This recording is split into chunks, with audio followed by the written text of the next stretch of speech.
very good afternoon to all our viewers. I am Dr. Himanshu Sharma from Dr. Plexus, extending a warm welcome to a brand new session. The very first few days of life after birth are very crucial not only for the newborn but also for the mother. After giving birth, mothers typically stay at the maternity facility for a few days, and ongoing breastfeeding support is provided in this community. This makes it imperative for the clinical facilities to make the environment breastfeeding friendly for the mothers.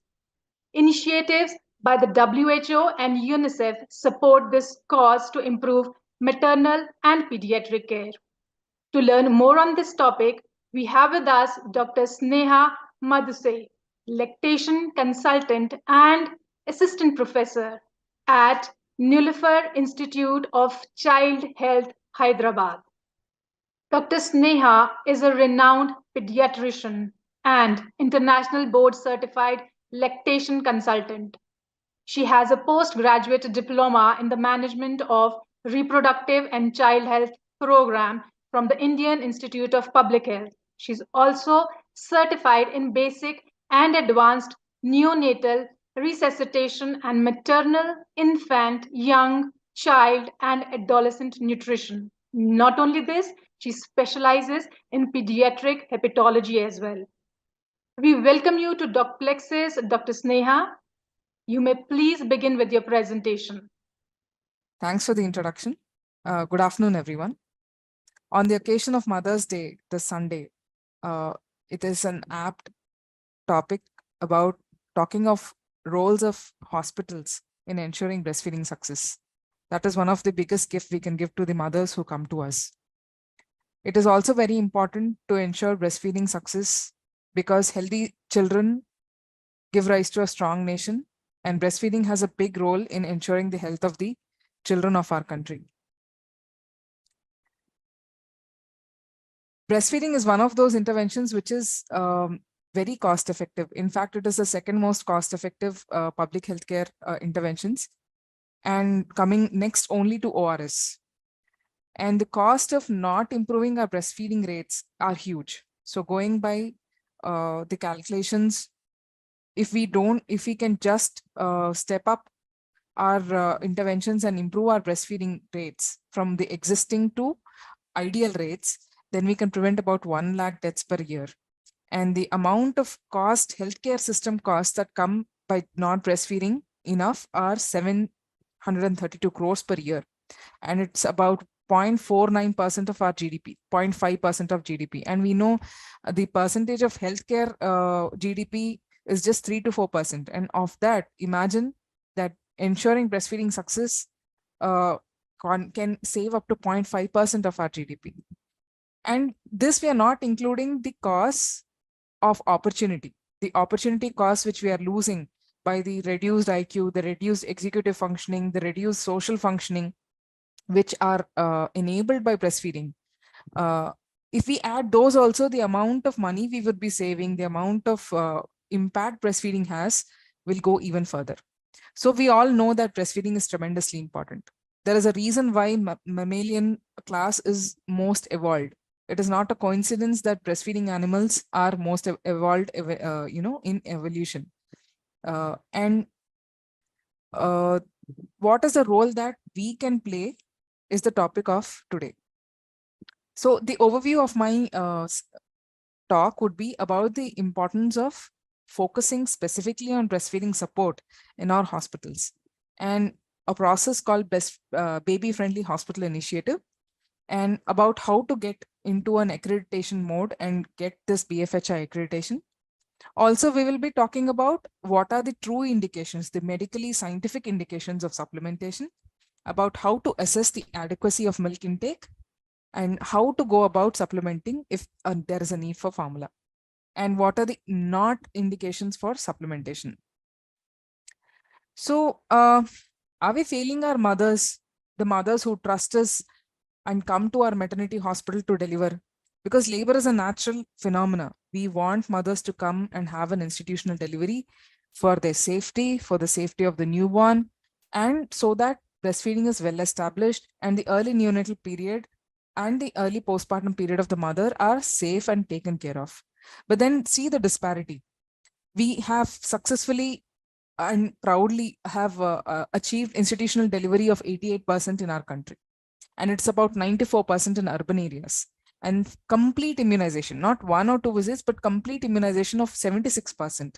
So there are multiple points of contact for the mother and baby with us. Still, we are only able to initiate early. That means in the first hour of life, in only 41% of the mothers who come to us. And the exclusive breastfeeding rate at 6 months, which is the standard, is just 63.7%. That means only 2 out of 3 mothers are able to get the support and persist and have exclusive breastfeeding rates till 6 months of age. And overall, despite so many points of contact with the healthcare system for the mother and the baby, our stunting rates is about 35%. 1/3 of our population is not able to reach their height potential. When we talk about height, it's a proxy for the entire physical development. And we know for sure that the first 2 years of life have a big role in the final achievement of the height. And height is a proxy for the working capability also, and the physical strength also. So this shows a disparity in what the hospital system is capable of, but is not able to deliver with respect to breastfeeding. So let's go through a common case scenario of a common typical mother who comes to us in the maternity hospitals. This is a 29-year-old software professional and is a first-time mother. And she had crossed her dates and therefore was taken for a section. The baby was fine. The baby cried immediately after birth. The baby had mild distress, about 62, the rate of respiratory rate was 62 per minute. There were no retractions, but as a protocol, the baby was shifted to NICU to observe. Then what happened? The duty doctor came, he saw the baby, and the baby was shifted back after 4 hours. The order was given about 4 hours after the baby was shifted to NICU. So by the time the next sister came, there was a handover at that time. Then everything got settled. By the time the baby actually went to the mother, it was about 8 hours. And throughout, in the time in the NICU, the baby was given formula. But once the baby went to the mother, it was night, and the baby was crying excessively. And again, the baby was shifted back to NICU because the parents felt that the milk is not enough, that the first 3 days of life post section, anyway, the mother will not have enough milk. So they sent the baby back to NICU for feeds. By the 3rd day, the baby developed jaundice and was admitted for phototherapy. And at the time of discharge, the baby was on mixed feed. Some amount of breastfeeding was going on, some amount of formula feeding was going on. Once the baby was brought back for follow-up, the pediatrician received the complaint that the mother is having nipple pain. There's low supply and mixed feeds are going on. The mother is persisting. Then by the time, the baby came back for vaccination visits, at 10 weeks, it was seen that the breastfeed was only 3 to 4 times, and the rest of the times the baby was bottle fed with formula. And by the time the baby came for flu shot in the private setup, the baby was completely on formula feeds. So this is a very common scenario. Why couldn't we help this mother establish breastfeeding and avert the jaundice, avert, resorting to mixed feeds, and finally being shifted to formula feeds is what we need to introspect. We need to really realize the value of processes in place. And we need to realize that many of the jaundice are actually breastfeeding inadequacy jaundices. That means the baby had not passed meconium adequately. The baby had not received enough calories, and now there is enterohepatic circulation and jaundice is going on, for which again we separated the baby and the mother. And now this cycle of inadequate feeding will go on. Despite we will give formula feeds in NICU, but the breastfeeding has not been established. So this is a very common scenario that happens. And this is in your own setup, do introspect what happens. And in the course of my lecture, I will show you some points that what exactly was the hospital's mistake in supporting or failing to support this mother. Okay, so why are we failing? Many of us know breastfeeding is important. all of us know breastfeeding is important. Many of us are very passionate about supporting breastfeeding. We counsel the mothers again and again that it's important to breastfeed. But then why are we not able to help mothers fully? We need to understand that there is a it's just not the intention and the will of the hospital and the doctor and the mother, but some systems and processes are there which are either facilitating breastfeeding or are hindering breastfeeding. So where are we failing? Where are we creating hindrances? One, we have tremendous educational, tremendous opportunity to educate the mother, the family, and clarify their myths during the 9 months the mother with which the mother is with us during the antenatal period, and 3 full days when the mother is with us in the perinatal period during a section, or at least 1 to 2 days post vaginal delivery. Still, we are not able to cash on this opportunity. We are not able to give her the proper guidance on the basics of breastfeeding management. Second is some routine practices. They are routine not because they are good or healthy or physiological, but just, from a long time, this has been going on, and no one has questioned it. Like routine separation of the baby and the mother immediately after delivery. The baby will be taken to the nursery for weighing, for vitamin care, for pediatrician checkup, and then routine separation of the baby into a cradle rather than placing the baby with the mother. And then some well-intentioned and unscientific actions which we do. That means if the baby is excessively crying, instead of looking into the cause and helping the mother with good positioning and attachment, we jump in and give formula. And the hospital staff not being fully equipped to solve problems and support mothers. And this, like I said, once formula and bottles come into the picture, they behave as a spoil sport, because once the baby gets used to the fast flow of the formula through the nipple, it gets frustrated easily at the breast, and it expects the same flow, which doesn't happen. Also, now the baby anyway, and also the mother has not been supported and taught how to now solve her breastfeeding problems. So what happens is eventually formula feeds keep increasing while the stimulation at the breast is lost, and eventually breastfeeding decreases and formula feeding, the number of feeds keep on increasing. During my entire lecture, I am trying to build on the concepts which we had discussed earlier in my earlier Doc Plexus seminars, wherein I had given an overview about breastfeeding support, about the principles of breastfeeding physiology, and how to actually support the mothers. So I am assuming that some amount of knowledge is already there, and I'm trying to build upon that. And also to show that it is systems and not just individual intentions that matter. So even if you haven't seen the earlier webinar, you can go ahead and listen to this, because it's not totally dependent on it.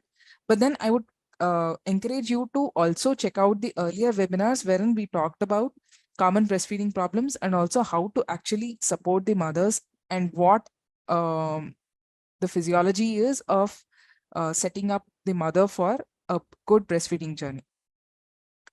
And another coming back, another common problem is well-intentioned but unsupportive family. The mother-in-law, the mother, the husband, they want to support the mother and the baby, but they are not able to see the baby cry. They don't know what is going wrong and how to actually solve the problem of getting the baby to feed. So the common problems are the baby is refusing to latch, or the positioning and attachment are poor. So poor positioning and poor attachment are the central causes of all breastfeeding failures, and even the breast problems which the mother can face. So solving that, the parents of the mother and the supportive staff in the maternity hospital need to be thoroughly trained in supporting the mother to get this good attachment, to get this good positioning. So if the intention is there, but the skill is not there, or they don't have the knowledge about the physiology of the baby, what happens is very early on, without true scientific indication, formula comes in, and from there it's a negative spiral. Also, another important cause of failure in hospitals being unable to support the mothers is lack of access to skilled lactation support. It is very important that every staff member knows basics of positioning and attachment, and how to actually support breastfeeding. But then there is a clear need for a skilled, dedicated lactation professional who's there to address the more complex problems. So everyone needs to know to support every mother and to prevent problems. And but then if there are twins, if there are very obese mother, or the mother has very severely inverted nipples, or she had hormonal problems because of which she's not able to produce milk very fast, because of in such situations, or the mother and the baby were already separated for some time, the milk supply has already dropped, and now we want to re-establish milk. There are often such mothers which need skilled and specialized lactation support, and having a lactation professional on your team is very important in order to support these mothers. So why should the hospital management bother so much about breastfeeding support? One, because breastfeeding matters a lot. We have already seen why. And mothers also know now that breastfeeding is so important. Compared to years earlier, mothers are much more aware that this is important and formula is not the same as breastfeeding, and they are struggling to make things work. They are more, unlike the popular opinion, that this generation doesn't want to breastfeed. I thoroughly disagree with it. Uh, in my experience, and even research shows that more educated mothers and well-to-do families actually have better breastfeeding rates because they're more aware of its benefits. And now, compared to earlier, the pregnant mother is taking the decision on where to deliver. So the hospital management has to cater to her needs and to win her heart. And she is now making choices and searching for a hospital center which supports her fully. And more word of mouth will always be there, but then the internet, the branding, the credentials of the hospital, of the people who work there is also important for a mother to choose which hospital she wants to deliver. So hospital management has to take this into consideration. And there's a changing trend. Mothers now want yoga, prenatal yoga, want childcare classes, want Lamaze classes, want natural birth, and want maternity breaks during their, in their career. They're more willing to take that gap, unlike in the previous generation. They want to use all available resources to continue breastfeeding while they work also. So there is a increasing awareness and a shift in the behaviors of the younger generation. And there is also a shift in the hospital practices. Now we are realizing the importance of quality assurance. We are realizing the importance of trainings, of communication, and the entire shift in the world towards more than word of mouth, to see what you have done and showing it, showcasing it in form of accreditations is important these days. So that is why hospital management has to make sure that breastfeeding support is there. Why? Because this is the main thing that the mother expects after her delivery. That is the one thing that she is doing day and night, and that is her primary worry. So once, if the mother is worried, and she will obviously be very worried because she knows why breastfeeding is important, and she's struggling to get the baby to latch and feed well, and she's insecure about her milk supply. And at that place time, only if the doctor comes and says, no, don't give formula, it's not going to work. The pediatrician, the people on board might be very breastfeeding friendly and against formula and against bottles. But then if you don't know how to actively support the mother, you don't know how to assess her breastfeeding and how to, solve her problem, then it's not going to help. What will she do then? She'll open her phone and she will go ahead and look online why breastfeeding can fail, what the problems are. So often what happens is, mothers, when they don't find the required solution with their primary caregiver, that is the gynecologist or their pediatrician, she will go to social media. And there are plenty of channels and blogs and lot of information about breastfeeding and the science of breastfeeding online also. And often you will be surprised the amount of knowledge the mother has. Often our own medical colleagues don't have such knowledge, and often of course there is wrong knowledge also available online. But then if you don't pitch in and solve her problem, she is going to find out resources on her own and blame you that you have not helped her in her time of need, and also go towards lactation counselors, which is becoming a separate profession on its own. And there are online people, offline people, and she will go to them and get her problem solved, or at least realize that something has gone wrong in the hospital, and that is why I have been struggling. So we need to be aware of this shift in the society, and we need to understand that just blaming the mother that you are not breastfeeding, blaming the mother that you don't have milk supply, blaming the mother ki, I have been telling you but you have not been breastfeeding the baby, is not going to work anymore. So, and hospitals need to also always remember that providing value is always good for business. If you train your staff on how to support breastfeeding, it's always going to improve your customer satisfaction. It is going to improve your feedback and word of mouth and Google reviews, because mothers are desperate for help and they are not receiving it. Time is changing and mothers are realizing that often it is the hospitals and their processes that have actually hindered her breastfeeding, and lawsuits might come up in the future also. So what doesn't help? Of just intentions of having a breastfeeding friendly hospital is not going to help.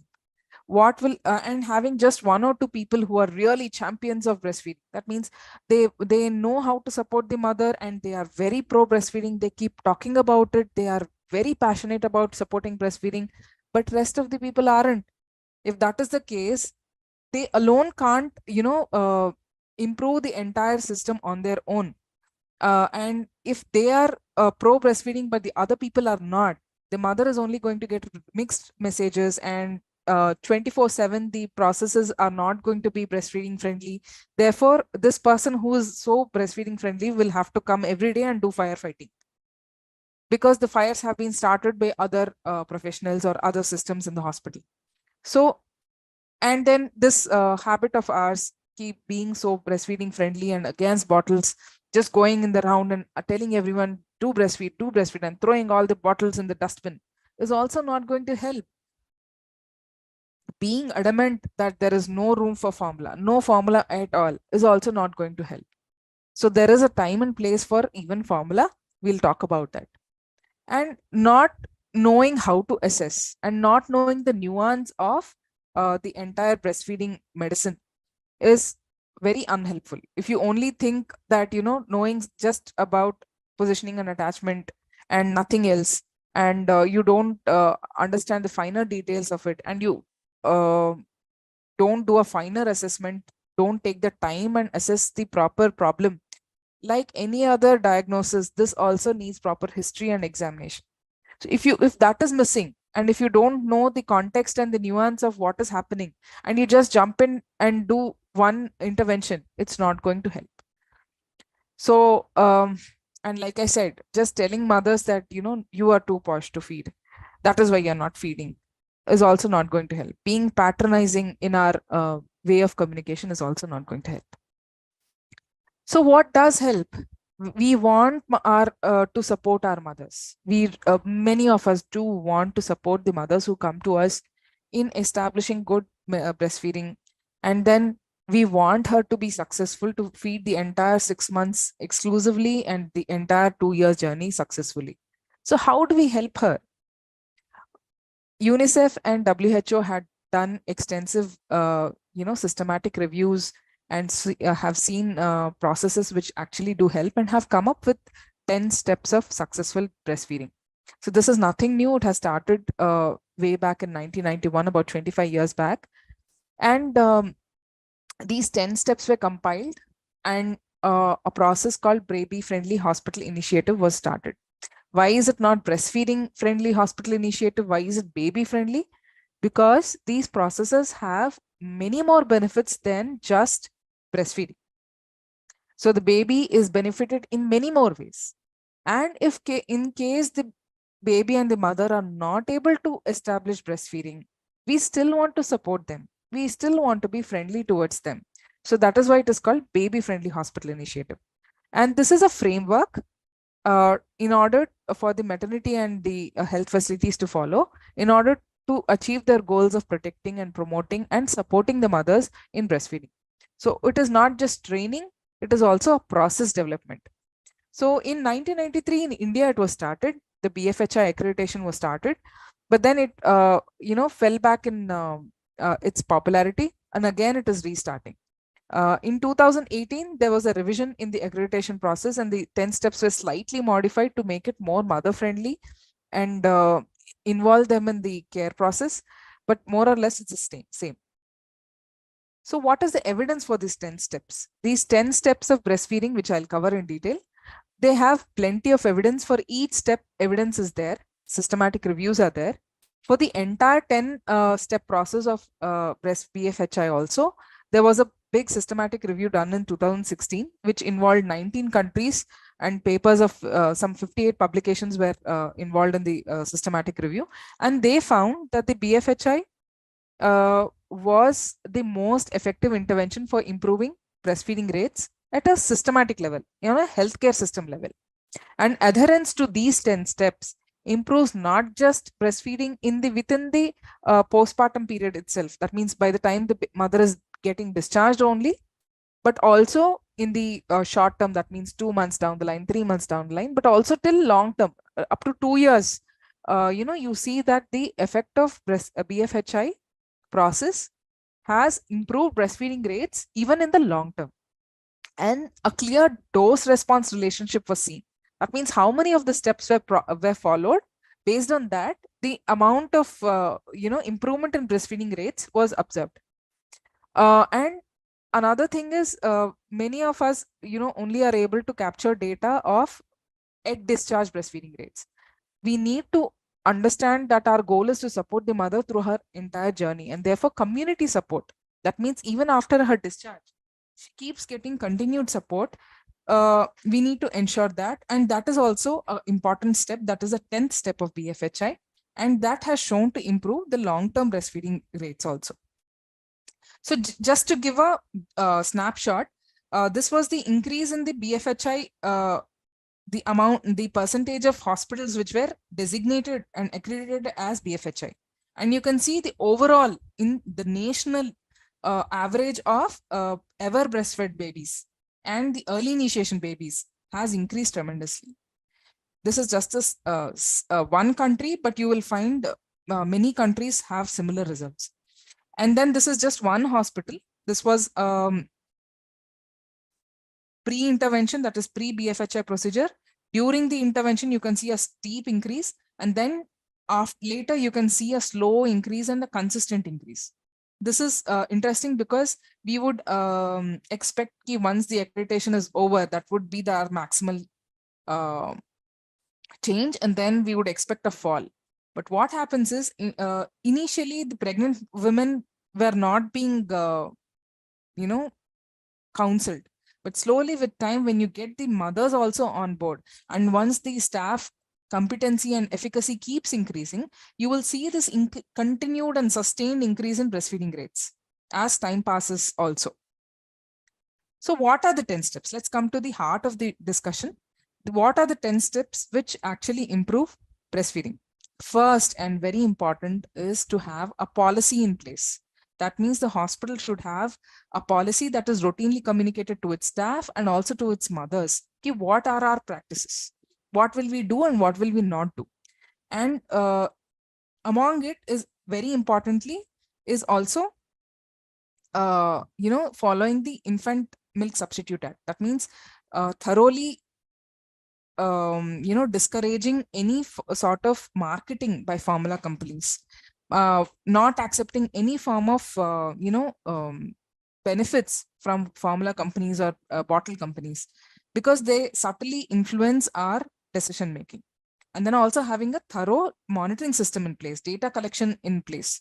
These will show actually what is truly happening and where the problems are occurring, and so that you, because if we don't have this Can you hear me? Sarvesh, can you hear me?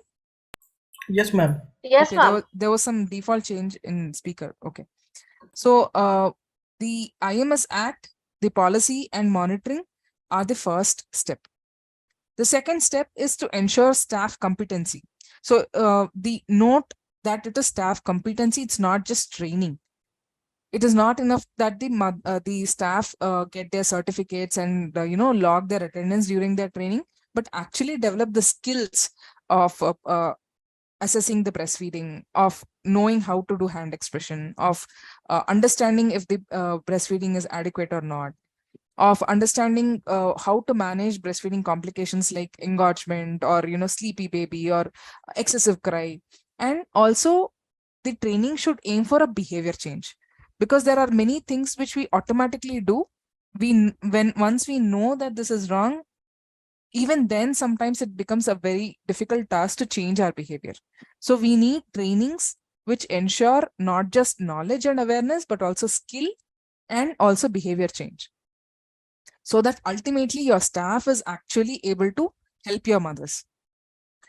And very important is educating the families antenatally, not just the pregnant mother, about the importance of breastfeeding, about the harms of formula feeding, about what the principles are, the physiology is of breastfeeding, what are the normal newborn behaviors, how do you breastfeed, how long should you breastfeed, per feed, how much time does it take, how do you assess if the milk is adequate or not, all these things, the how the principles of good positioning attachment, many other things. There is a set of rules, set of points that must be covered. And then there is also a one-on-one discussion for special situations. If the mother had previous failure, then you will actually discuss all this antenatally and come up with a care plan. If she has inverted nipples, or you will not do anything for inverted nipples antenatally, just saying that you address special situations antenatally itself and come with a care plan. This will increase the mother's confidence, and there will be no surprises later. And giving proper skin to skin, uninterrupted skin to skin contact immediately after delivery, and initiating breastfeeding within the first hour of life, and definitely as soon as possible, making sure that it is a baby led initiation, that we are not forcing the breast into the baby's mouth, but it is the baby who is exploring. There's something called breast crawl, and we allow that to happen, and we allow the baby to learn and imprint its intuitive breastfeeding behaviors. The fifth point is supporting the mothers in breastfeeding practically. That means if problems arise, we know how to diagnose the problem. We know how to do hand expression. We know how to teach the mother good positioning and attachment. We know how to actually solve her problems, and there's someone to physically assist her if the need be. If there's someone to adjust the pillows, or someone to be there beside her as a psychological and a moral support also, apart from just technical support. And we are teaching the mothers. I think this is the heart of the entire breastfeeding support we can give to the mothers.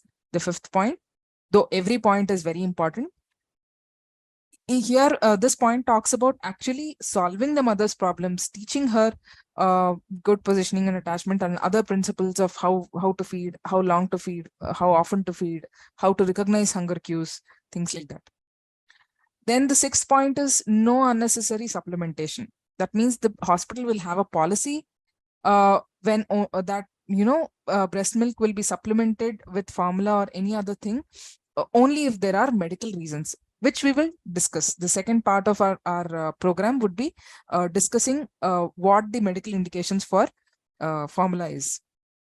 And then we are prioritizing donor human milk. No, first we'll prioritize the mother's own milk, and if that is not available, we'll prioritize donor human milk. And if the mother has to give formula, we will teach her how to give formula safely, so that it does not cause infections or overfeeding or complete loss of breastfeeding. Next, rooming in and bedding in. That means we are not separating the baby from the mother unnecessarily, and we are ensuring that the baby stays in close contact at all times of the day, even during weight check, during any vaccination, during vitamin K, anything. And we are teaching the mothers, the 8th point is teaching the mothers responsive feeding. So we teach her what are the signs of hunger, what are the signs of, fullness, and we don't tell the mother feed every 2 hours, or we don't tell the mother feed 10 minutes on this side, 10 minutes on that side. These things don't work. We need to teach responsive feeding. These are the signs of hunger cues, which we had covered in the previous lecture. And we discourage bottles and pacifiers for the first 6 weeks, definitely, and also later.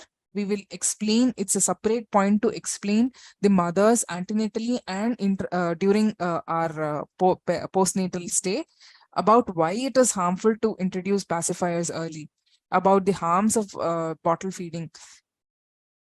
And the 10th point, this is very important for long-term sustenance of breastfeeding, is coordinating discharge such that the mother has an ongoing access to lactational support. That means you will not discharge the mother unless she has at least some knowledge and is self-efficacy, has some amount of self-efficacy. And she knows how to recognize signs of inadequate feeding, and she knows where to come or whom to contact if she has problems. And she also knows where she can go for peer support. Just to show the importance of community follow-up, if only hospital is being taken care of, and we know that the community support actually is poor right now, you can see how rapidly the fall in breastfeeding rates are. So coming to what BFHI accreditation is. Accreditation, is a way of having a structured way of improving the quality of anything. And this is for improving breastfeeding rates inside the hospital. And this is a process of getting all the 10 steps into sustainable function. So moving from intention to support mothers to actually setting up processes in place through the accreditation process. And this is a process of getting verified by a third party and, getting the stamp and getting recognized that you are a breastfeeding friendly hospital. Who does this accreditation? There is a National Accreditation Center, which is formed by the Association of Health Professionals of India and BPNI, which is Breastfeeding Promotion Network of India. They have been assigned by UNICEF and WHO as the BFHI partners in India. So their function is to give this accreditation. And this lasts for 3 years. If once certified, the hospital will be accredited for 3 years. And the process is to go through 2 stages. One is self-assessment and second is external assessment. So in self-assessment, it's just 5,000 rupees, wherein you just enter details of your deliveries, number of deliveries, the number of staff you have, if they had gone through any training, if they had, if you have any lactational professionals on board. Once you do this and you enter details like what are your breastfeeding rates, what are the causes of supplementation, you will get a score. If you just pass 50% also, you will be eligible for external assessment. And this self-assessment will give you a chance to review your gap areas. And then you will be able to work on yourself and then apply for external assessment. In external assessment, it is conducted by an independent assessor who is authorized by BPNI, and they come and do observation and interviewing, and they verify your records. They talk to the doctors, nurses, and assess the competence.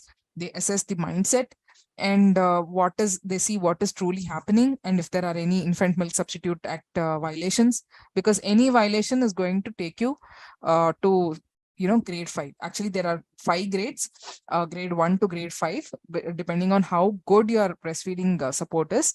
Grade 1 will be given this label of BFHI. And if there's any violation of IMS Act, you will straightly go to grade 5. So I myself am a BFHI assessor and also a trainer.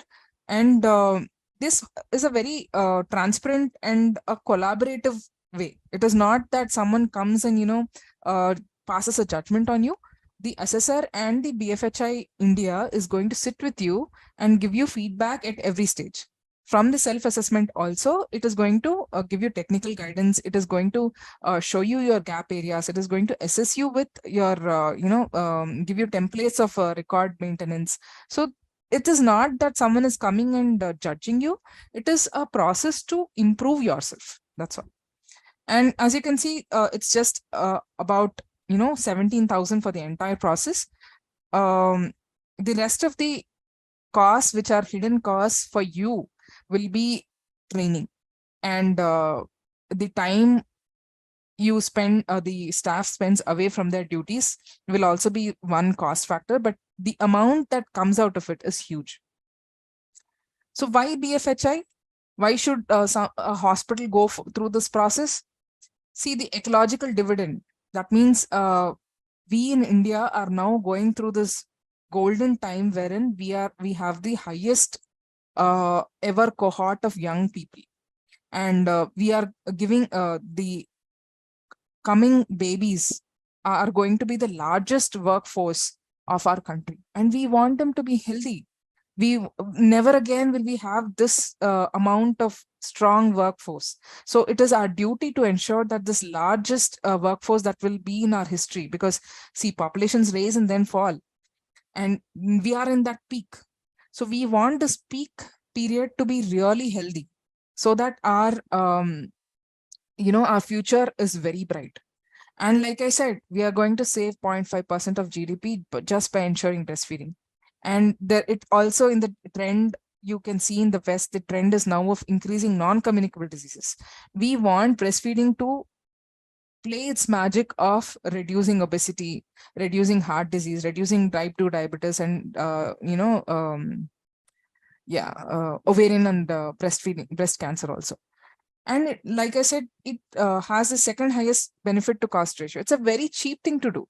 And the health equity, because as I said, the breastfeeding rates are much higher in the both ends of the spectrum, very poor and very rich. Now, by hospitals, all hospitals actually supporting the mothers, because there is so much high coverage of institutional delivery, we will be able to bridge this gap and give a strong start of the first 1,000 days to this baby. And we want our mothers to also effectively breastfeed. When you see the lower socioeconomic class, they do exclusively breastfeed, but their effectiveness is not good. That means their milk supply has not been brought to the level of its potential, and the baby is just gaining marginal weight when the baby could have gained much more weight. And this initial weight gain is very important for the ultimate height and the work capacity later in life. So we want the mothers to know effective breastfeeding also, and the same steps, the 10 steps ensure effective breastfeeding. And this is a BFHI. So these are all for breastfeeding. And we know BFHI is the most effective way for a large scalable process to improve breastfeeding rates in the entire country. It is scalable, and it uses nothing new. It uses the only existing resources, and we are not asking the mothers to come again for some additional information. We are only using the existing points of contact and the existing resources. So whatever money you're spending on training your staff has a tremendous impact. It actually has a social, if you there are calculators which show that for every dollar spent in the accreditation and the BFHI process, $55 you're saving for the entire community. $55. So 55 times. How are the mothers are tremendously benefited, because see, there, like I said, that is their primary task post delivery, and that is their primary worry. And we're empowering these mothers. We are giving them the confidence once they go home, so that if some neighbor comes and says you don't have enough supply, or if some challenges come up, she knows how to solve them. She knows what to do, and she knows where to go for help. We know that delivering in the BFHI hospital has very high impact on her breastfeeding success rates. Postpartum depression rates and breastfeeding failure rates are very much interlinked. And we have lesser chance of readmission for this baby once the baby is discharged also. So evidence shows that breastfeeding is one of the biggest risk factor for readmission. Why is this? Because we have not taught the mother effective breastfeeding.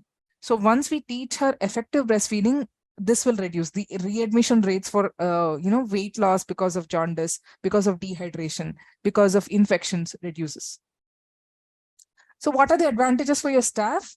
One, if I am a breastfeeding friendly and very passionate about breastfeeding, if I force my staff to do this and that without teaching them the basics and empowering them to actually support mothers, it's not going to work out, and there'll be some amount of resentment that builds up.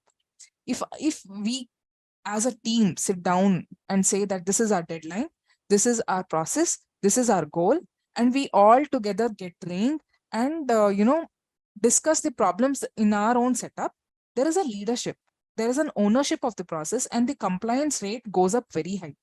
And there is no friction. There's this team bonding, there's a cohesion of the entire team, and there is a feel good factor that I have learned something. And these staff members actually are very proud of when they go and actually support the mothers. They feel so good about their work. It improves their work satisfaction a lot. And another thing is, it reduces the number of nurse calls during their shift. So the mother keeps calling, ki the baby is crying. She keeps calling, ki please help me with the feeding. If you actually sit down and start the process from the antenatal education and follow the early initiation of breastfeeding, you teach her not to give pacifiers, you teach her good positioning and attachment early on, then the number of times the mother will have to call you for help reduces. What often happens is, first day she'll call that the baby is crying and I'm not able to feed. Second day it starts ki formula mila ke do, give formula. And once the nurse keeps going to give formula, it is the nurse who will be feeding the baby. So the number of time she has to spend with the baby increases. And now, because the nurse is anyway there, other things like please change the nappy, please swaddle the baby for me, all these things also come in. If you instead shift the responsibility of the baby to the mother by ensuring that bonding, once the breastfeeding is going well, the mother will not be in a defense mode. She will actually want to take care of the baby and take some of the tasks herself. And the amount of time the nurse has to spend beside the baby and the mother reduces actually. And overall, there's a better morale in the entire hospital among the mothers, among the doctors and the staff. There's a pride that, we have actually helped these mothers, and there are less readmissions. Less readmissions would probably not make sense in the immediate way, but if you see the word of mouth that goes, management might think I'm actually losing money, but no, you're actually increasing your revenue in the long term, because this mother is going to tell her friends, I had received very good support. The first time I failed, but the second time the hospital staff supported me so well. This hospital is very good. And then she will call 3 or 4 of her cousins to that hospital for their deliveries. So that is not a loss in any way. So for the hospital, going for accreditation shows your commitment to the mother. It helps you in marketing. It's a great opportunity to showcase your commitment to the mother and the baby, and to show your standards online, on social media, and to build that brand. And you have to realize that there is this increasing trend of BFHI accreditation. I'll just show you the stats. This started 25 years back. The BFHI accreditation process started 25 years back, and there was initial, momentum, and then there was a loss of momentum. Now, again, in the past few years, there's an increase in momentum. Even as of 2016, with the poor momentum going on with accreditation, 10% of the entire world, taking poor nations and rich nations, 10% were already delivering in BFHI hospitals. In developed nations like Australia and USA, 25% of babies deliver in BFHI hospitals. And the social return on investment, like I said, I'm repeating because it's huge. For every rupee you are spending, you're getting 55 rupees in return. This is a calculation in Australia. That done in Nigeria shows 74 rupees. ours might be somewhere in between. So imagine the amount of return. And in Telangana, about 17 centers have started the process, of which 7 centers have already gotten their accreditation. So when government is doing, private is, catching up now. And there's this snowball effect that if some hospitals do it, definitely other hospitals also want to do it. And then slowly, you will see that the number of hospitals getting accredited increases. BPNI, which is the central, with a very important body, Breastfeeding Promotion Network of India, has declared its 2022 focus to be about BFHI India. And you will see in the last 7-8 months, 17 hospitals have already got it accredited. So this is baby friendly in USA. If you can see, there is an increasing trend, and you can see this, rapid increase, acceleration effect here. So that is also going to come in India now. And these are the recent accreditations. So like I said, 17 hospitals from, within December from last year to now, 17 hospitals have already gotten accredited. Many of them are in Telangana. And you can see this trend, seeing one another, more hospitals are applying. So this is the promotion, the marketing done by Rainbow Hospital in Bangalore after they got their BFHI. So this is by Ankura in Hyderabad. So you can showcase, you can be proud of it and market your commitment to breastfeeding, being breastfeeding friendly. And these are government hospitals, imagine. These are district hospitals which have applied and gotten their accreditation. And if you already have a very breastfeeding friendly environment, go ahead for accreditation and show it to the world that you are breastfeeding friendly. So like I said, this will be a virtuous snowball. Breastfeeding promotion is already happening, and it is ramping up in the last few years. The awareness among mothers is increasing. So there is a demand for breastfeeding support. And then more and more hospitals will keep applying for this accreditation. And therefore, slowly a social shift will happen towards pro breastfeeding. And again, more hospitals will apply. Then more demand will come for BFHI accredited hospitals, and then more hospitals will apply.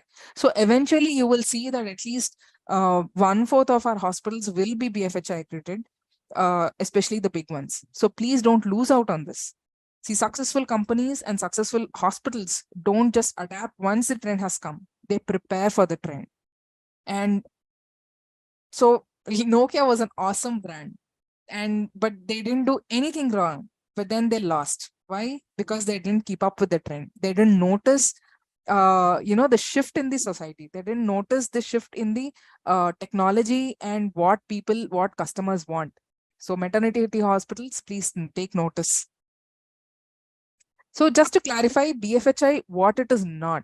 So BFHI process is not about forcing all mothers to breastfeed. It is about educating her and supporting her. And it is not saying that no formula, absolutely. It is about actually guiding the mothers to prevent the need for formula, to solve breastfeeding problems early itself, so that there is no need for supplementation. And when there is a true medical need, there is also lactation support going on, so that this need gets solved. And you are teaching the mother to safeguard her milk supply, so that these few formula feeds will not interfere with her breastfeeding success. And what BFHI is not, it is not that once you are done, it's always done. There has to be an ongoing monitoring. So the accreditation itself is only for 3 years. But then even once you get accredited, you need to keep on monitoring your systems, because it's very easy for 1, 2, 3 persons to join in newly and change the entire culture of the hospital. So it's an ongoing process. It is not costly. It is not costly. It is much cheaper than NABH and NABL and other things like that. And it is much simpler than those also. And and BFHI is not that you do some course, then you get accredited. But you do some training, you get accredited. It is about competence. It is about mindset. It is about behavior change. It is about policy and, staff competency. And it's an entire mindset shift. And BFHI currently is not for NICU. It is not for surgical and other departments if there are mothers and babies there. the BFHI team is not going to check those environment. It is only for maternity hospitals. So if you are not a maternity hospital, you can't apply for this. But if you're a general hospital and also have maternity hospital services, you can apply for this. So what about hospitals which already are breastfeeding pros? I think I already covered this, but I just want to emphasize ki if you are in a relationship, you already have a strong relationship, you still want to have a grand wedding and show off to people that we are committed, right? Like the same way, if you are pro breastfeeding, please do get accredited and show it to the world, market it. And it's also not just about that. Like I said, it is about getting everyone on board and having systems. Yeah. So speeding up, what is a process? You first apply to the national registry, NAC, and then you pay the first installment and you can conduct a self-assessment, which is just online. You will get technical advice, then you can apply for the external assessment, and an assessor will be appointment, and they will do the assessment and submit a report, and the NAC will give you the grade. If it is grade 1, they will certify you as BFHI. Otherwise, they will come back to you saying that, improve these. And you can go for 3 external assessments after your improvement. So this is the website wherein you can apply and check out about BFHI. So moving on to the next topic quickly, I want to talk about the role of supplementation and the true medical indications of supplementation. That means apart from mother's breastfeeding, when there is a need to give something extra. So the recommendations are that you work towards preventing it, like the things we were talking about. Because see, if there is breastfeeding difficulty, we need to understand that if there is some breastfeeding difficulty, maybe it is excessive cry, or maybe it is hypoglycemia, or or it is lesser things like inadequate weight gain, or if there is pain in the nipple, or there is engorgement, it means first breastfeeding support is required. It does not automatically mean formula, because majority of the breastfeeding difficulties do not need formula. They just need breastfeeding support. So see, definitely any lactation difficulty, keep this framework in mind, that most important is that we need to feed the baby. So if there is mother's milk, she can express it and feed. If the baby is not attaching, or the baby is crying excessively, you're trying to figure out things, you're trying to solve the problem. In the meanwhile, do feed the baby. If the mother does not have enough milk, then the role comes for external supplementation. That means it can be donor milk or formula. The second point, we often do this, we feed the baby and forget the rest. So it's important that we do keep that feeding the baby is priority, but then we need to maintain and increase the milk supply in the meanwhile and work towards shifting to direct breastfeeding. We need to have this in our mind, this perspective that not always inadequate milk means inadequate milk supply for the mother. Maybe the transfer is not happening. Most of the time, it is the transfer that doesn't happen. The mother has milk, the baby is sucking, but the suck is ineffective. Therefore, or the baby is just sucking on the nipple instead of taking a mouthful of breast. Therefore, milk is not getting transferred. The baby has inadequate milk in its tummy, but then it's not because the mother doesn't have enough milk. So in that case, what do you need to supplement? First, you need to improve the positioning and attachment, or whatever the problem is going. Maybe it is whatever it is, you solve that, and if need be, supplement mother's own milk. So if you have to give extra milk, it should be mother's direct breastfeed or express breastfeed first. So for this, we need to understand what the true signs of adequate milk transfer are. So I'll come to this table first. See, what are the signs of adequate milk transfer? We often, what happens is in our wards, the sister presses the nipple to see if there is enough milk. The mother also will do that, and she will see that milk is not coming. And that is natural, because in this first 2-3 days, the amount of milk secretion is very less, but that is what is enough for the baby, because the baby takes only 5 to 10 ml of milk per feed. And for that 5 to 10 ml, you can't expect the breast to get heavy and, just direct pressing of nipple to, yield the milk. What needs to be done is a proper sucking mechanism, which is not shown by our, which is not triggered by our fingers. So this pressing of nipple to see milk is a common practice which has to be explained to the staff that it is unreliable and harmful. Please don't do that. And many mothers see that if there is no dripping of milk on the other side, maybe I don't have milk. Or if the baby is waking too early, I don't have milk. Or if the baby is sucking for more than 15-20 minutes, maybe my milk supply is not there. Or if there is some amount of, if the earlier breastfulness was there, but as time passes, breastfulness is not there, she might think that, that her milk supply is gone. Even healthcare providers ask these questions to assess if the milk supply is good. But this is not a good sign. It is an unreliable sign, because what happens is with time, the body adjusts. You can see that initial heaviness during the fourth, fifth day will eventually subside to match what the exact need of the baby is. So that excessive heaviness may or may not be there. Okay, so that doesn't mean anything. What are the reliable signs then? During the breastfeeding, are you able to see swallowing? Initially, when it is colostrum, first small quantity, you will not be able to hear gulps, but you will be able to see swallowing. And during feeding, initially there'll be a fast suck, and once the milk starts flowing, the baby will start to take deep. If this is the mandible, my thumb is the jaw, the jaw will drop even lower and will drop slower. Initially, it'll be like this. Once the milk starts flowing, it'll be slow drawing sucks. The baby will be drawing the milk slowly. If you're able to see that, it means the milk is getting transferred. And weight gain. So on third day, please do check the weight of the baby. But the caution is that IV fluids, if the mother had received excess IV fluids during her pre-delivery, what happens is the baby also gets slightly edematous, and immediately once you see the weight of the baby, this is also IV fluids weight of the baby. So that is not the natural actual weight of the baby. And what happens is excessive diuresis happens. And day 3, you see the weight, there is an excessive fall. This is a false fall, because the original weight was actually inflated because of the excessive IV fluids. You have to keep this in mind. So what is reliable? Urine count. Urine count, the minimum of minimum is one urine passage on day 1, 2 urine passage on day 2, 3 urine passage on day 3, and then on 6 to 8 times per day. But then even more, we expect that a bit more urine would be there, but the least is at least this much. And the stool count also, but that by the day it is 3-4 days, the baby should be passing 3 to 4 stools per day. If the baby has meconium on day 5, that means the baby is still passing. I'll show you in the next slide, the stool pattern.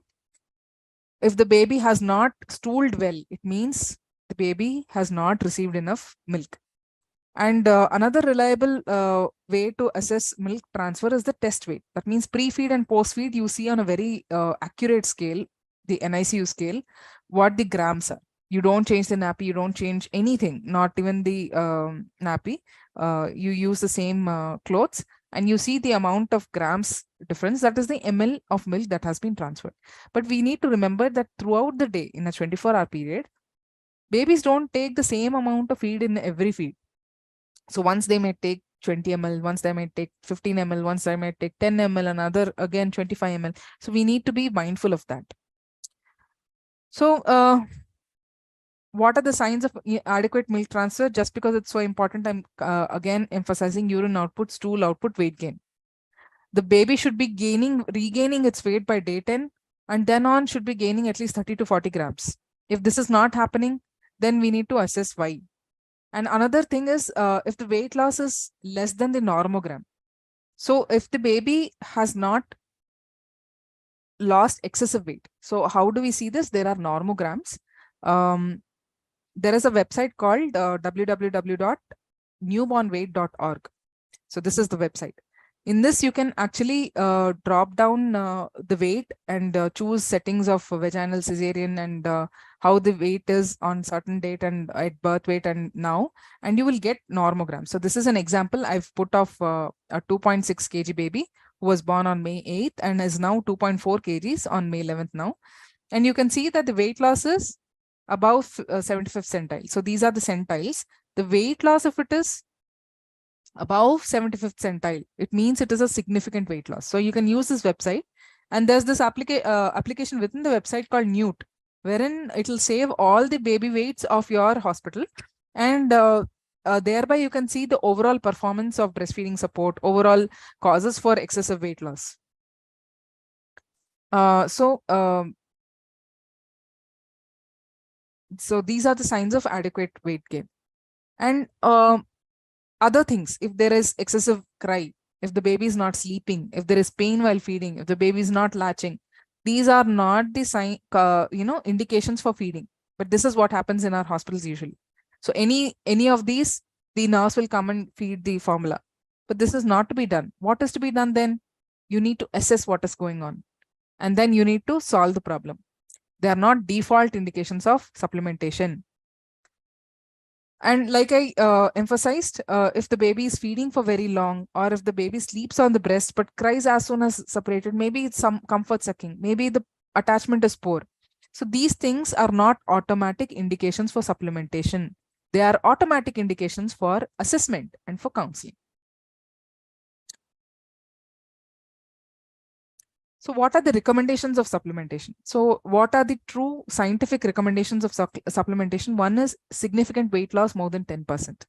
That means from the birth weight, taking into consideration that, the mother's milk production has not yet established. See, for example, maybe on one day there was very bad weight loss, and then now the mother is now establishing her milk supply.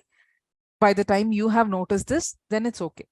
You compare day-to-day weight gain, and if you see that the mother's milk production has now established, all you have to do is improve the positioning and attachment, improve the frequency of feeding, do something like breast compressions, or whatever, based on what the case scenario is, and you will give hand express milk if needed. So the thing to emphasize here is weight loss more than 10% is significant. It means that milk transfer has not happened. But then you need to also check what the mother's milk production status is and solve the problem. If the milk is really low, do go for formula feeding or pasteurized donor milk, but then also work on re-establishing mother's milk supply. Also, if the birth weight was not gained by day 10 and is not yet gaining, that means, again, for an example, if the baby was shifted to NICU, something happened there, initially there was an excess weight loss, then now the mother has been helped and now the weight gain has started, but only since the past 3 days. It's okay. Baby has not yet regained weight, but then has been gaining weight. Well, you need not do anything. You just have to continue teaching her and keeping her in follow-up. And another indication for supplementation is inadequate weight gain. That means which is less than 20 to 35 grams per day in the first 3-4 months of age. So we are saying post lactogenesis. This means after the initial period of 3-4 days. We are not expecting this in the initial days. We are expecting this after the regain of birth weight, or else once the dip has happened, from there, day by day, we want at least 35 grams or, that much of weight gain. If this is not happening, or if you see per week, 115 grams per week, if this is not happening, it means that, supplementation has to happen. What do we supplement with? Again, repeating: first, mother's own milk; second, donor milk; third, formula. And then another indication for supplementation, which is very common, is jaundice. See, we need to understand that most of the jaundices are suboptimal intake jaundice. They are not, you need to assess what the other causes of jaundice are. Many times, unfortunately, what happens is people label it as breast milk jaundice. We need to understand breast milk jaundice is different from breastfeeding inadequacy jaundice. Suboptimal intake jaundice means that the baby has been dehydrated. That means the baby is not clearing the stool adequately. There is an persisting enterohepatic circulation, which is causing jaundice. This is inadequate jaundice. While breast milk jaundice means something called pregnenolone is inhibiting the metabolism of bilirubin and thereby causing jaundice. So in that case, if it is a true breast milk jaundice, there will be good, well thriving baby who is not having any other features of sepsis or any other causes, no hemolysis, no minor group incompatibility also. And now this baby, we can do a diagnostic or a therapeutic interruption of breastfeeding only if it crosses 20 to 25 milligrams per deciliter, not before that. Just indication of phototherapy, even if it is a breast milk jaundice, is not an indication of supplementation or interruption of breastfeeding. I hope I'm clear. Yeah. So what about hypoglycemia? Yeah, hypoglycemia definitely is a scary and an important factor that we need to keep in mind. We don't want babies to, suffer permanent brain damages because of our fanatism to just give breast milk alone. Fanatism doesn't work. Breastfeeding support works. So when true hypoglycemia occurs, which can occur, you need to remember and go by the chart, like how the AIMS NIC protocols also says. If there is an asymptomatic hypoglycemia, first what do? We give mother's milk and we repeat the glucose levels. If it is unresponsive to just giving frequent breastfeeding or unresponsive to just giving mother's expressed milk, then we go for supplementation with formula or donor milk. Another in the West, I have never seen in India, but in the West, we have something called 40% dextrose gel, which is not an IV glucose, but it is some gel which is put into the buccal cavity. This sort of gives the glucose which the baby wants, but we are not interfering with an artificial feeding mechanism with a palada or a cup. This sort of improves hypoglycemia resolution faster and also preserves and protects breastfeeding process. So this is something I hope it will come in future for us. So covering asymptomatic hypoglycemia, this is the course. You will first try with mother's own milk. If still it's not working, then you'll go for formula. If it is symptomatic, no waiting. If it is symptomatic, we will give formula. Of course, if the mother has abundant supply, you are able to see, then you can give, mother's milk. Plus, you will also start IV glucose. You will start IV glucose for symptomatic infants. So this is for symptomatic infants. And then there will be some infants who are asymptomatic but have severe hypoglycemia, like less than 25 milligrams in the first 4 hours or less than 35 milligrams after first 4 hours. They also have to be treated with IV glucose and be supplemented with mother's own milk or formula based on the case. And whenever the baby is shifted for hypoglycemia, some cause there is recurrent hypoglycemia, we need to ensure that along with the GIR we calculate, we are focusing on adequate breastfeeding. Because if we don't maintain the mother's milk supply and we don't take care of the baby's enteral feed, other problems set in. So we need to, balance our GIR so that the total fluid intake takes into consideration the enteral feeds also. And we are ensuring that the mother is expressing and working on improving her milk supply also. So some frank signs of inadequate milk intake, meconium on day 5, or there are less than 4 stools by day 4, and the weight loss is more than 8 to 10%, or weight loss is more than 75th centile for age. These are signs of inadequate milk intake and they are indications for supplementation. Here in the photo, you can see this is a common finding in dehydration. This orangish, what you see is not vaginal bleed, but it is uric acid crystals. In the urine, severe concentration of uric acid causes crystals to form, and on exposure to air, they convert into, the clear urine converts into this orangish brick dust kind of color. So this is a sign of dehydration. And what you can see in the top chart is a normal progression of stool color, wherein you can see that the meconium on day 1 is getting changed to by day 5 into something of a mustard color. But if by day 4 you are seeing only the same green meconium, it means the milk intake is not adequate. So this is, I have already discussed. And what are the maternal indications for giving supplementation to the baby? See, some mothers have delayed secretory activation. So there's something called galactogenesis 1 and galactogenesis 2. In galactogenesis 1, that means the mother is producing milk from her pregnancy itself. So colostrum, the first 2 days of what colostrum she's producing, it is lesser in quantity but is enough, and this starts in the pregnancy itself. Galactogenesis 2, that means rapid increase in milk from day 3 has to happen, and the baby also demands it. The baby also wants much higher quantity of feeds compared to earlier. So by day 3, we want the mother's milk supply to go into a secretory activation. That means in higher quantities.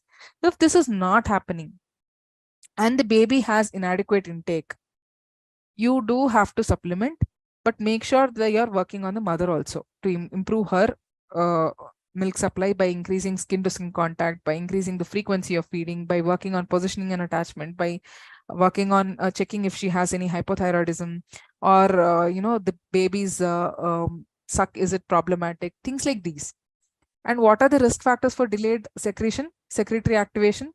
Retained placental products, retained products of conception, Sheehan syndrome after a very severe postpartum bleed, obesity, maternal obesity, and the PCOS or gestational diabetes. Gestational diabetes has been shown to have at least 1 day delay compared to a normal woman in the secretory activation. So these mothers are able to produce eventually enough milk, but then there is a delay in the start on the secretory activation. So we need to support these mothers. These are not automatic. See, someone comes with these risk factors. It's not a justification to start directly from the day one. Also, I forgot to emphasize, someone who's at risk for having hypoglycemias, like for example, IUGRs, for example, GDM, mother of infant diabetic mother. So these babies we know are at risk for hypoglycemia, but someone who is just at risk and has not yet had hypoglycemic episodes are not an indication for supplementation. So what do? We don't leave the baby. We do intensely work with the mother and the baby, but we do skin to skin contact, frequency of increase the frequency of feeding, effective feeding we work on. We monitor urine and stool intake, stool output. We monitor the weight loss. We monitor GRBS. We do all this, but we don't automatically introduce formula.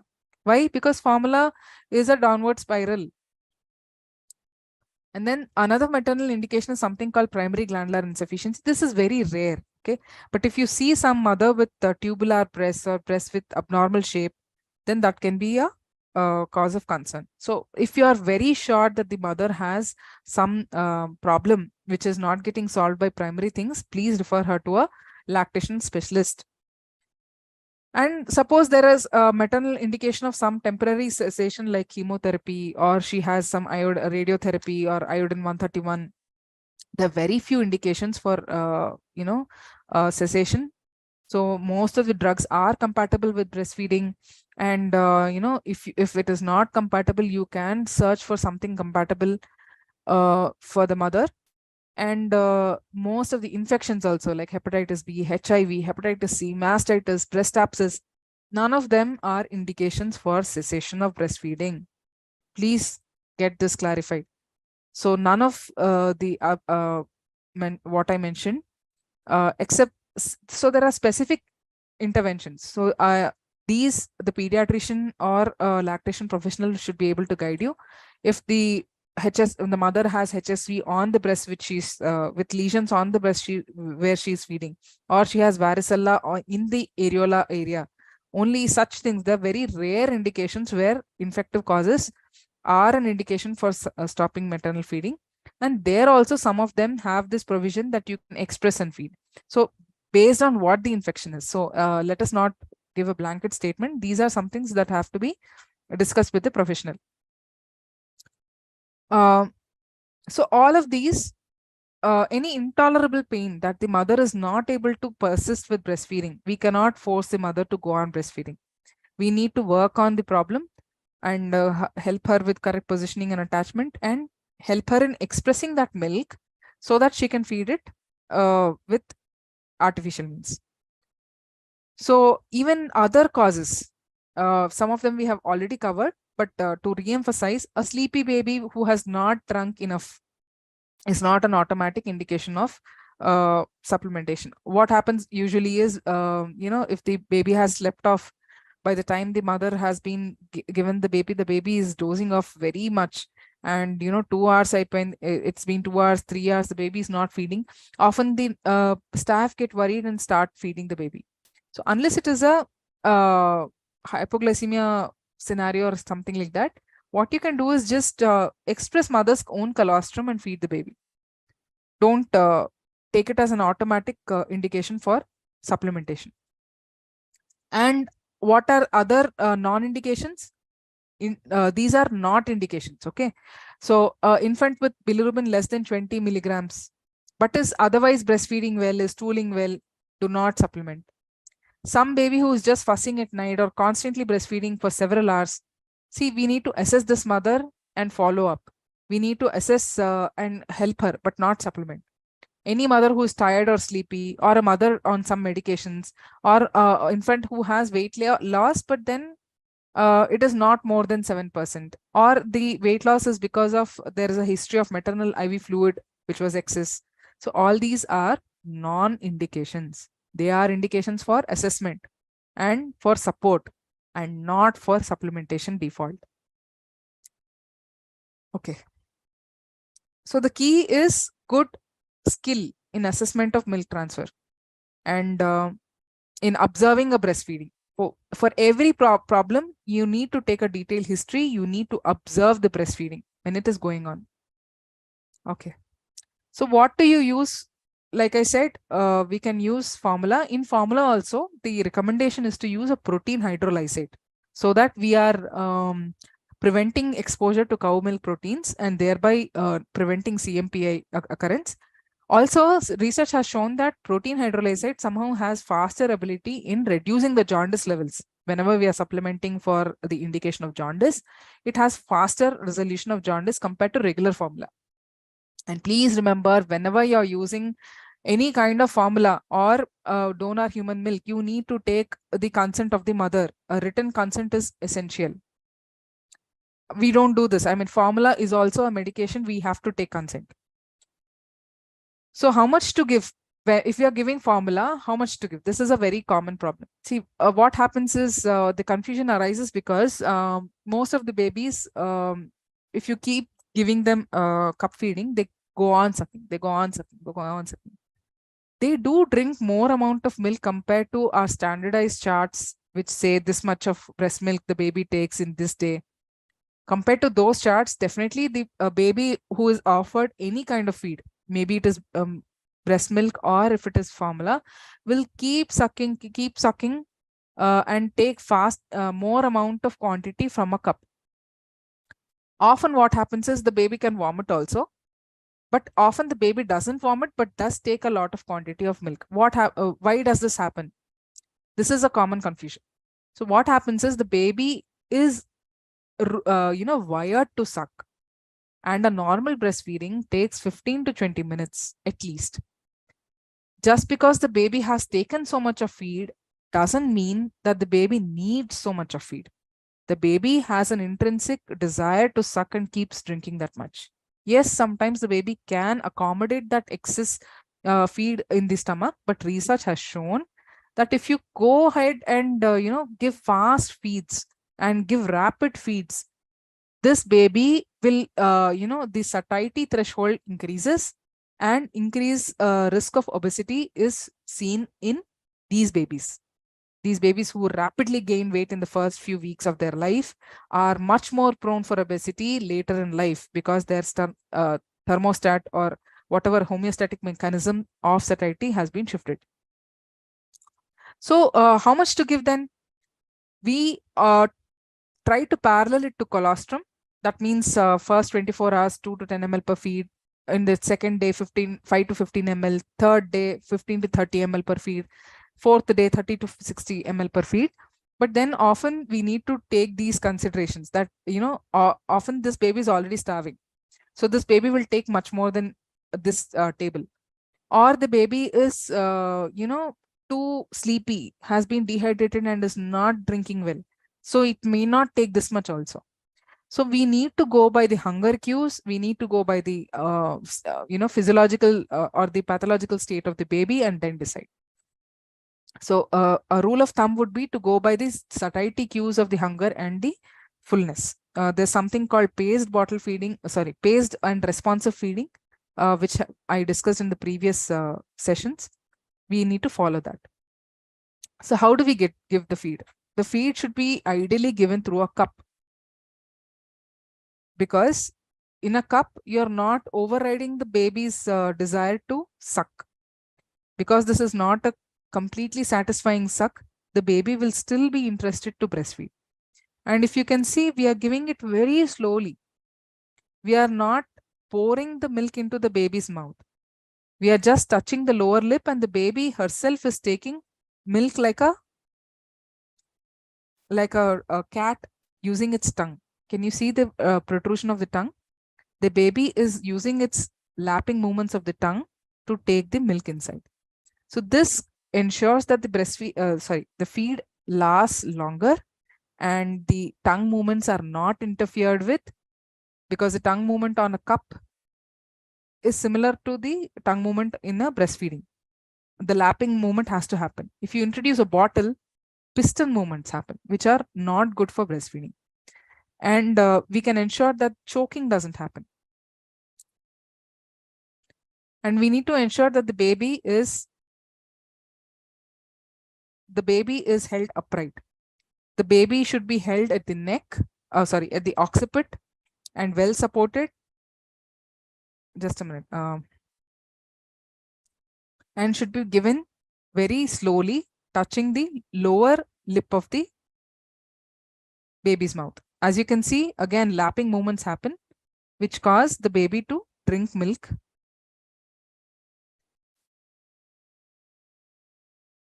Can you notice that lapping movement? Yeah.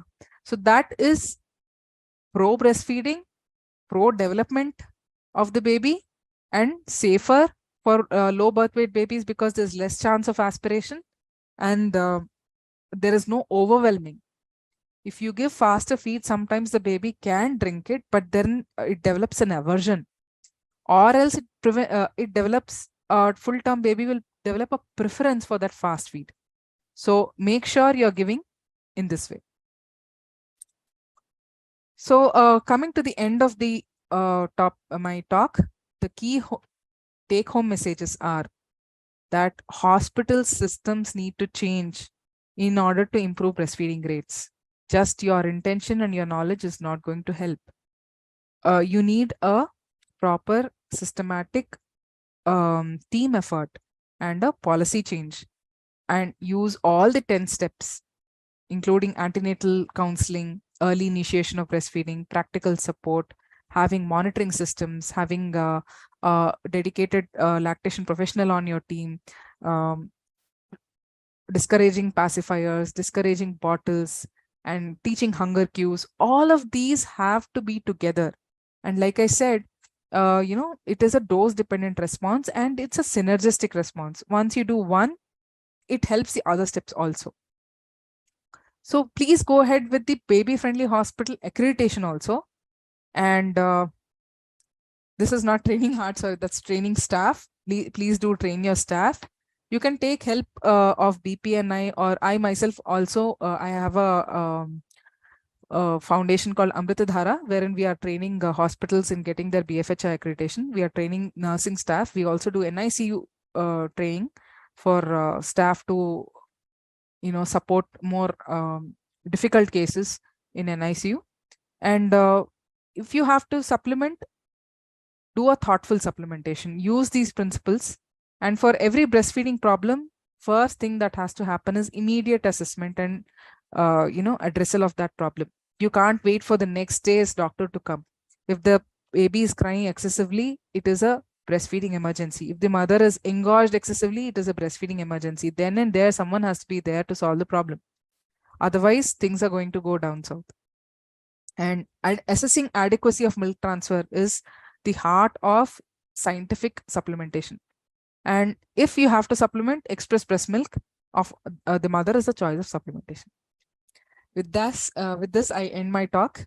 all the very best. I'm hoping that, you're encouraged to go for BFHI accreditation, and let's hope that the country goes through this systematic shift and becomes truly breastfeeding friendly and breastfeeding supportive, and that we are able to give the mothers what they deserve when they come to us for their maternity services.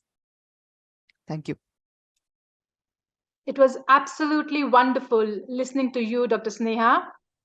We have few questions from the audience. With your permission, let's go to the very first question. How important it is to provide the right educational material to parents that is free of commercial influence. It is critical. See, as per the IMS Act, we cannot take any materials from the formula companies. We have seen that many companies do have materials which they give to the mothers, which have language which is subtly influencing the mother to doubt herself. And they also provide growth charts. They provide breast pumps. So they give these things free of cost. So we need to make sure that they are the whatever material we are giving the mothers is free of this conflict of interest. And we need to provide materials to the mother. So in our program, like I said, we support hospitals in getting BFHI accredited. We give them a complete package of pamphlets, of posters, of the antenatal counseling format. It's important to have these because once the mother goes home, she needs to have some record to go back to, because see, this mother is sleep deprived. She has n number of things going on in her hand. There are many resources online.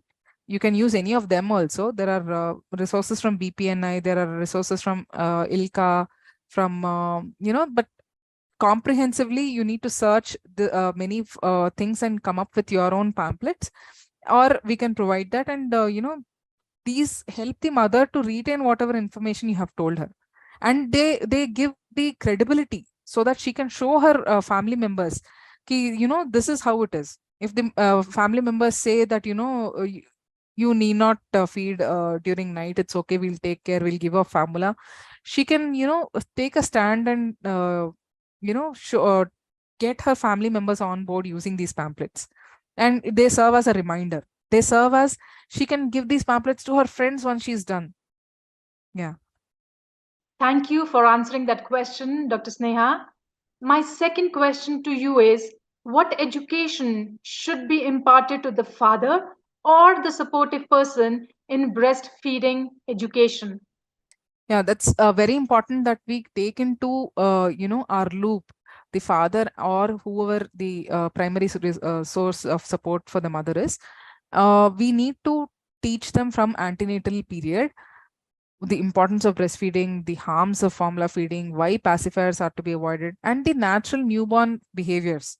Because some amount of crying, how to understand which crying is for what, and how to soothe a newborn baby, and how often to feed, what are the signs of inadequate supply. Because see, often many parents and the family members get worried, and they are not able to see the baby cry at all. And even though it is crying because it just wants physical contact, maybe the baby is crying because it had, it became overtired, everything will be interpreted as inadequate milk supply. So this basic education has to be given. See, in my presentation I haven't focused on the true lactation education, which I covered in the previous webinars. And it's a big course. It's 20 hours of minimum hospital training. So I can't there are many things that we need to educate the staff, and the staff needs to have one-on-one session with some parents and have a group session with most of the antenatal mothers. That's another 1 hour session. So there are so many things we want to teach the parents, and getting them on board is so important. Because see, sometimes though we teach the mother signs of good attachment, she's herself is not able to see the baby and what is happening around the mouth. She herself is not able to realize what she has to do, what adjustment she has to do in order to get a good position. If someone else is there who's able to give her that third eye view, it'll help her tremendously. So, and she will get that encouragement when she is feeling low. Someone has to be there to give her that confidence, and they should not be, undermining her confidence actively. What happens is, we will tell the mother, we'll explain them, okay, but then the mother-in-law, the sister-in-law, everyone passes their judgments. So if we take at least one more person into our confidence, they can advocate for the mother and ensure that these opinions are not influencing and undermining the mother's confidence. Yeah. Thank you for that elaborated answer. This brings us to the end of the session. Thank you so much, Dr. Sneha, for your time and efforts in putting together this interesting session. To dear viewers, thank you so much for attending this session. Do share your questions if you have any. Until we see you again, take care and happy ducplexing. Thank you.